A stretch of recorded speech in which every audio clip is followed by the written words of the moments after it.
That would be new generation, that would new be what blood. America needs. Finally, the baby boomers have gone.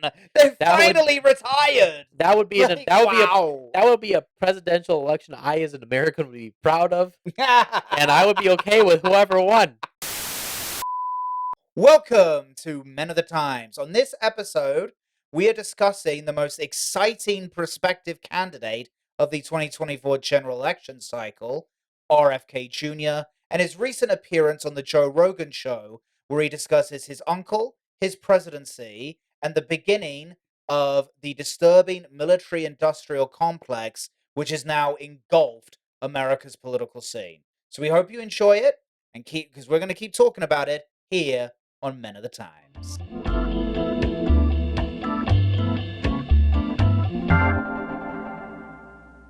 My uncle, John Kennedy, did that. He refused to go to war. So he was surrounded by military-industrial complex, and he learned very early and an intelligence apparatus that he realized early on that the purpose of the CIA and the intelligence apparatus was to create a constant pipeline of new wars for the military-industrial complex. 3 days before he took the oath of office, Eisenhower, who was the outgoing president, gave what is probably the most important speech in American history, which was, where he warned against the military-industrial complex. I was at my uncle's inauguration. I was in Washington that day.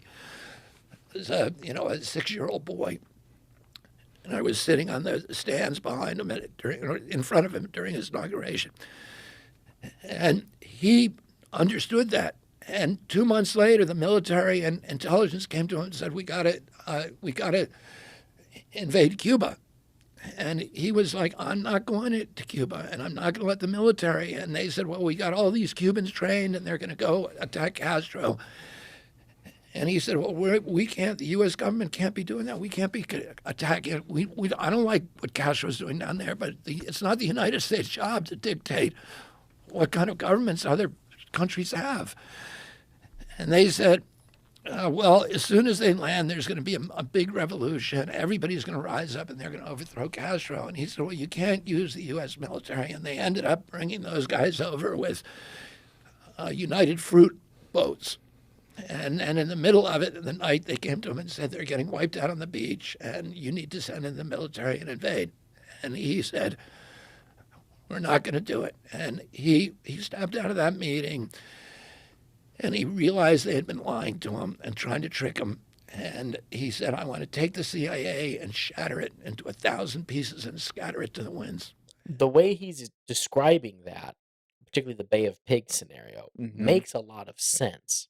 He's also right about Eisenhower's speech, one of the most important speeches, Absolutely. apart from Abraham Lincoln and George Washington and a few other major speeches. But that speech in which Eisenhower did warn us about the growth of the industrial military complex is one of the most underrated speeches in American history in terms of its importance. American Because it corporations was a learned the warning. value of wars Yes. after World War II, how much money can be made. Because lest we forget, we weren't involved for the first couple of years in World War II. Right. No. We were just really sending still in resources. A deep recession. We literally were just pumping shit out and sending it to the Allies. To Britain and the Soviet Union. Yeah. Because the main criticism RFK Jr. has here is that this blob, this military-industrial complex that Eisenhower first warned us about, and his uncle and his father started having to deal with during the Kennedy administration,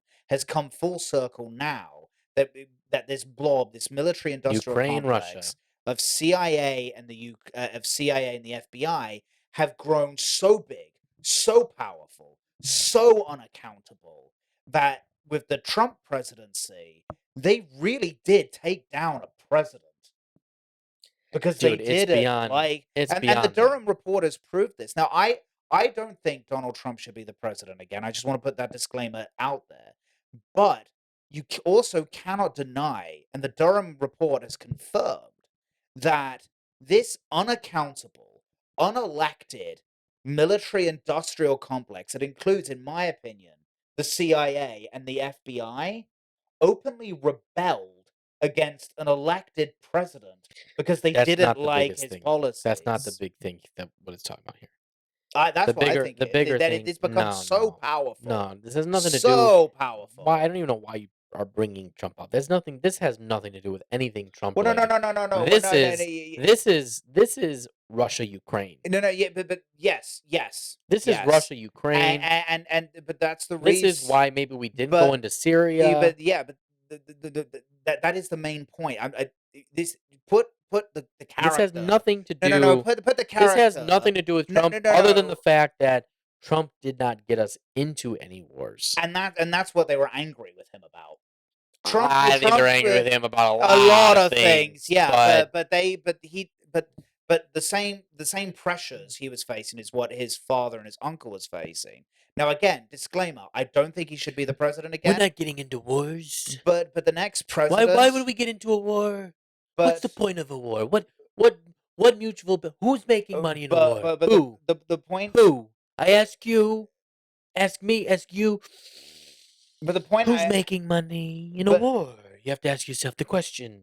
Whoever the next president is, whether that be a Democrat or a Republican, their biggest challenge is finally taking on this military-industrial complex. No. Yes, absolutely. You don't think so? No. You don't think that's the next biggest challenge that they're going to need to face? Okay, let's get down to brass tacks. Okay. This is what he's talking about. The biggest correlation right now in the world is the Russia-Ukraine conflict. Because, and to your point, some truth to your point is, here's what's going to happen. Biden gets reelected, the Russia-Ukraine war will continue to happen. It will not end. It will never end. DeSantis, a Republican, Trump comes back, as they were saying, like Trump said, I'll end it. I'll end that war in 24 hours. Not realistic. You need the power of the presidency to do it. You need the power of the president. Do I think he's going to do it in 24 hours? No. I think he will end it. I think he would end it. But I don't know how long it would take for him to end it. But I think he would just call Putin. And he'd be like, Putin, let's make a deal, Putin. What do you want? I know what Zelensky wants. What do you want, Putin? I'll give you what you want. Tell me. Let me help you. Help me help you. Putin. Yeah. Russia collusion. It comes up again. What makes the most sense? Get Putin to engage in a conflict. And what is happening, everybody? We are funneling weapons and money into the Ukraine conflict, and it is just it's making profits for all of these major corporations and the U.S. government to an extent. Because who's actually paying for it? It's not Ukraine. It's not Ukraine. Us. It's us. The European Union might be buying some of it on the behalf of Ukraine, not that much, but this is where all the money it's going to. All the U.S. corporations would at some point do help the U.S. government. Even the U.S. government's funding a lot of it. So the point is, right, that it's lining the pockets of certain individuals. It's not helping anybody. People are dying needlessly. Really, none of this really needs to be happening. And Putin is probably culpable in it as well. Obviously, he's not. His hands are not clean by any means. But he's trying to do it for a multitude of reasons. He's in bed with China. China wants the conflict to happen also because they're testing out the waters to see if they should invade Taiwan. This is all the game, folks. And they're draining it's all a game. And they're we are draining seeing the United war States. games playing out in reality. It's not like the movie with Matthew Broderick where it's a video game that's actually, or Ender's Game, where you think it's a video game and it's actually having. The video game is actual life with actual people. And they know it's not a video game. They're just playing it like it's a video game, but with real life is what's actually happening. And that's the point that RFK is talking about with how these conversations in these rooms end up happening. Again, I allude to the Hamilton line. I want to be in the room where it happens. This is how these conversations go down. Yeah. This is how you have to think like how these people in power are thinking to really understand what is happening, why it's happening, and how it will potentially affect you in your life, who are the plebs of the world. We're all plebs because we're not in the room where it happens. Yeah. Because we didn't go to an Ivy League There school. you go. That's your catchphrase. I'm telling you. For the next 1,000 days of his presidency, he was at war with his military and intelligence apparatus. They tried to get him to go into Laos. He said no. They tried to get him to go into Vietnam with combat troops. They said that we need 250,000 combat troops. He refused. Everybody around him wanted him to go into Vietnam. He sent 16,000 military advisors. That's fewer people than he sent to get James Meredith into Ole Miss in Jackson, Mississippi, to get one black man into school. He sent fewer in Vietnam. They weren't allowed to fight. Many of them did. They violated the rules of engagement. In October of 1963, he heard that some of his Green Berets had been killed over there. And he said, I want a total casualty list from Vietnam. And his aide came to him and said, 75 Americans have died. He said, that's too many. And he signed that day a national security order ordering all troops out of Vietnam, U.S. troops. The first 1,000 over the next month, and then the rest by the beginning of 1965. And then a month later, he was killed. So, but what his view was is that he believed that the view of Americans abroad should not be, a soldier with a gun. It should be a Peace Corps volunteer building, wells, and it should be USAID helping poor people, and it should be Alliance for Progress building middle class. And it turns out that people like that a lot more. And, we should be projecting economic power around the globe and not military power. It will make us much stronger. But what do you think happens when you get into office? Like, if you're talking about your uncle who's assassinated, and you believe the intelligence agencies were part of that, what happens to you? Well, I got to be careful. I'm aware of that, and I'm not. I'm aware of that danger, and I don't live in fear of it, at all. But I'm not stupid about it, and I take precautions. My perception of this RFK Jr. interview is that I agree with you on foreign policy. He sounds well-meaning but naive.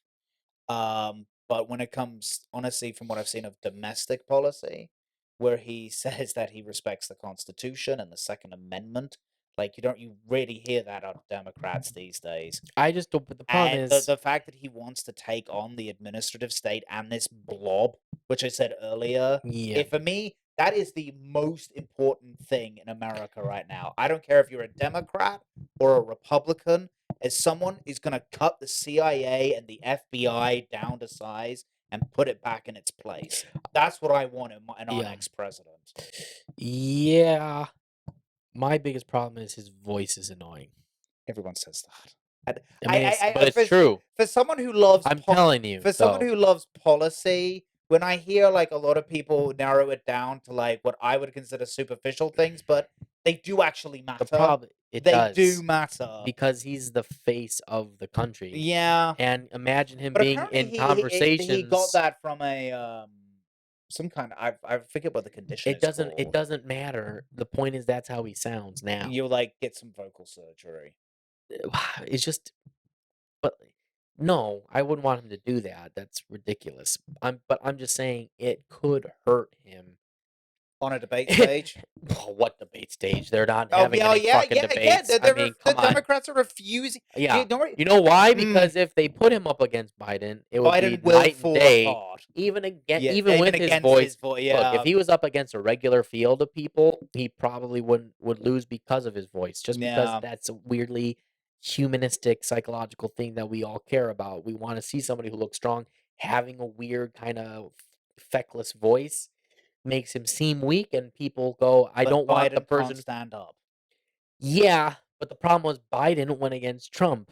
That's what I'm saying. If Biden, that's why they're not putting anybody up against Biden, not doing any debates, because they don't want him to look feckless or weak. They want to use Biden as, again, the standard bearer against the evil, mighty Trump that they want to be running again because they want the same battle and say, hey, I know this guy's dead, but a dead man's better than Trump. I mean, that's Again, it will it's be literally it will the be argument. don't compare me with the Almighty, compare me with the alternative. Right. And that's why they so they're don't gonna want shut him up. That's why they don't want DeSantis. That's why Give it you Joan can't not have Haley, presidential debates Yeah. for the country. How are you going to shut that down? And let me tell you, if they did, everybody should vote for whoever the Republican candidate is if they shut down the debates. If Biden Yeah. doesn't show up to debates, then you have to elect the other. Like, on principle, you should vote for whoever the Republican candidate is, because how can you support somebody who won't Won't even even debate. debate so you can No. hear the differences in what they want to do for the next 4 Yeah. years? Yeah. No, you're Now, right. again, some people will just vote for Biden because they hate Trump or they just hate the GOP, but Yes. Yeah. any rational person, which is the majority of the country, at least Hopefully. to my knowledge, humans have brains. Whether or not they use them is a matter of discussion and debate. Debate. RFK against Biden is the same as like a Biden against Trump such scenario.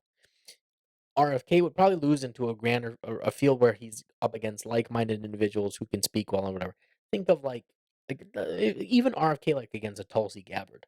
I would Hmm. actually take Tulsi Gabbard because she seems like a person who could hold the power of the presidency well. Yeah. Like, I would be okay with a Tulsi Gabbard, honestly. Honestly, I would And she's reasonable. honestly, my dream Democratic ticket would be RFK Jr. and Tulsi Gabbard. Sounds like a great ticket. For me, I really would consider voting for That versus like a DeSantis Scott, DeSantis Haley or something. that would be what new generation. That would be what blood. America needs. Finally, the baby boomers have gone. They've finally retired. That would be Like, that would be a presidential election I as an American would be proud of, and I would be okay with whoever won. This is what we would think America would be able to produce, like competent people. Maybe we disagree with some of their points, but they at least like make sense. and love They can and put love the sentences country. together, And more importantly, they love the country. and they love the country. And actually want to make the Make it country better. better. Yeah, You know? all of these things, but that's the one problem I see with him. But this is why they're also trying to silence him, because he's also making sense with a lot of things. What would And you- and the Democratic Party doesn't want people to hear things that make sense. They want to continue to push their agenda. They want to continue to make you dumb. They want to continue and to make use you rely on the Biden, government. Yes, and And use Biden they don't as want the you to Trojan be horse actually able do to it. think. See, And they're unhappy with all the rebellion and pushback that they are currently receiving within their in own America. party. My grand hope with the RFK Jr. candidacy.